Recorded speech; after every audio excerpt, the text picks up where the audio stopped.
I'm Kevin McSweeney, the owner and founder of Five Freedoms Dairy. I have a bachelor degree in dairy science and a master's in clinical sciences, the focus on reproductive physiology, and a doctor of veterinary medicine, which I got from Colorado State along with the master's degree.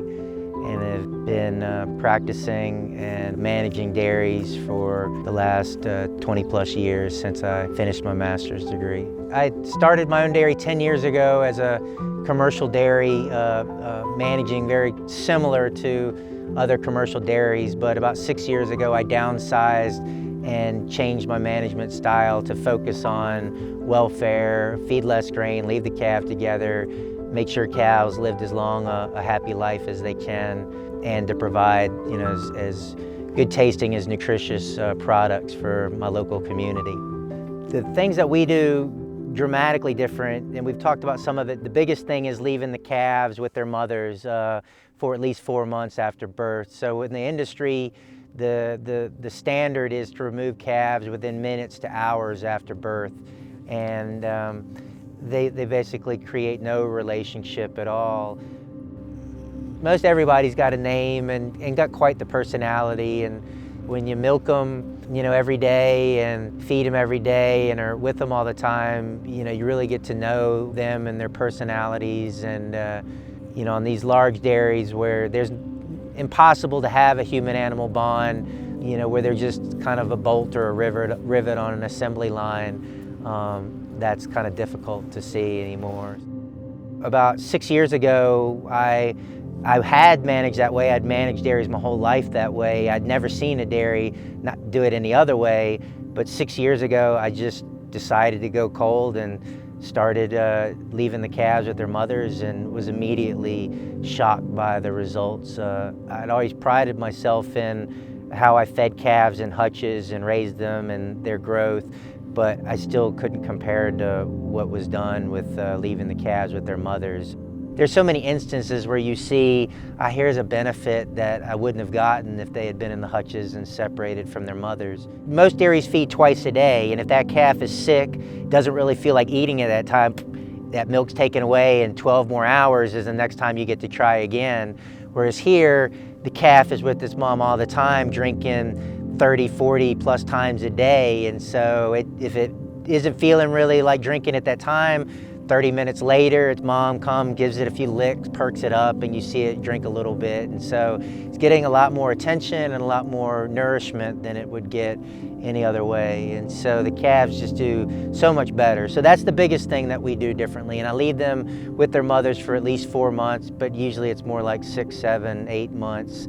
And then the second biggest thing we do differently that no dairies really do is I don't feed any grain. So all commercial dairies and all organic commercial dairies feed a lot of grain. Half of the cow's diet of what they eat is just ground corn or soybean meal or some starch base like that. And so it drives a lot of milk production. It'll triple, quadruple the amount of milk that a cow will make, but it's very hard on them digestively. And so I saw as a veterinarian a lot of the diseases and problems we had. We would need to treat animals and put them on antibiotics or drench them with fluids or electrolytes, or have to do surgery on them, were all resultant from feeding high grain. And so definitely fed into a welfare component, but it also improves the quality of our milk. So feeding that high grain changes the milk from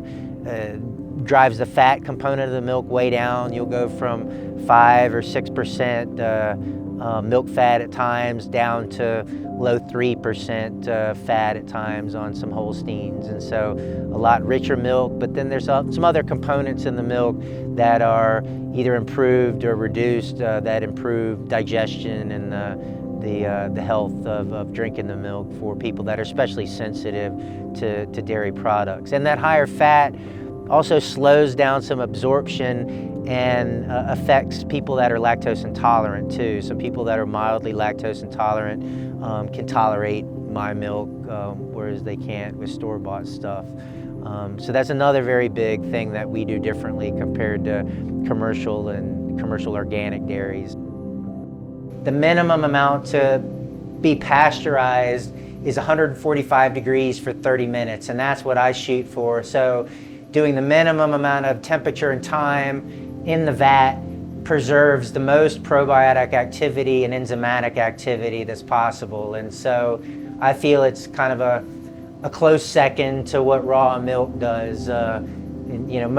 All the organic milk is ultra pasteurized, so they'll go up above 180 and basically sterilize the milk, whereas that's far off from what I'm doing here. So there's quite a difference in that quality of milk. And I think one of the biggest things that affects how people digest milk is the amount of grain that's fed. And again, I don't feed any grain, and so that dramatically changes the milk and how people digest the milk.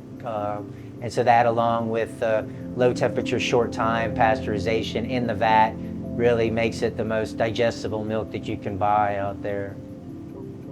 Being small and local, I think, is something that you should really kind of promote when you're searching for your food. I found in managing dairies, so I was a herdsman and managed dairies is around 100 cows, and I've managed dairies that are up at 1,200 cows. And the one thing I find is to have a relationship, a human-animal bond, I think is important, to know your animals and have that relationship. And I find it starts to slip away when you get above 100 cows or so. You know, there's so few people that control most of the dairy industry now, and they own tens to hundreds of thousands of cows. And so most people that really love cows don't want to be a part of something like that, and they don't really see another alternative. Where hopefully, you know, if this grows and could expand up and down the Front Range maybe, and then we could go beyond that and maybe, you know, really create some change within the industry.